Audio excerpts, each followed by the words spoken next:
ఈ మామిడి చెట్టు పూత చూసారా మా పొలంలో?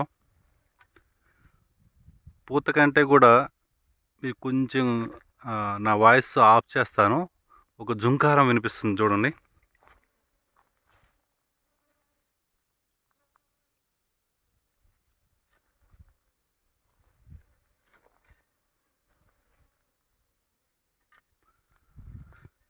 వినపడిందా? మోస్ట్లీ హెడ్ఫోన్స్ పెట్టుకుంటే వినపడుతుందేమో. ఎందుకు చెప్తున్నానంటే ఇటువంటి బీస్, ఈగలు కానీ ఇట్లా ఫ్లయర్స్ కానీ ఈ పూత చుట్టూ వస్తున్నాయంటే సో అది ఎంతటి అద్భుతమైనటువంటి నేచర్ అనేది మనకు తెలియాలి. ఎటువంటి కెమికల్ లేకుండా కంప్లీట్ ఆర్గానిక్ బేస్డ్లో వెళ్తున్నటువంటి ఫామ్ అంది. సో అందుకే అంత ఫ్లయర్స్ వస్తున్నాయి. దీనివల్ల ఏంటంటే ఈజీ పాలినేషన్ అవుతుంది.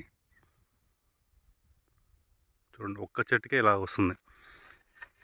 ఈసారి బంగినపల్లి బాగా ఎక్కువ మోతాదులో ఎక్స్పెక్ట్ చేస్తున్నాం. చూసారా, లాంగ్ షాట్లో ఆకంటూ కనపట్ల, కంప్లీట్గా పోతే కనపడుతుంది. సో ఆ టైంలో వచ్చే గాలి వానలు ఎక్కువ ఉంటాయి మనకి కరెక్ట్గా పంట సీజన్లో, పంట చేతికి వచ్చే టైంలో. చూడాలి మరి నేచర్ మనకి ఎంత ఇస్తుందో ఆ టైంకి. స్టే ట్యూన్ అండి.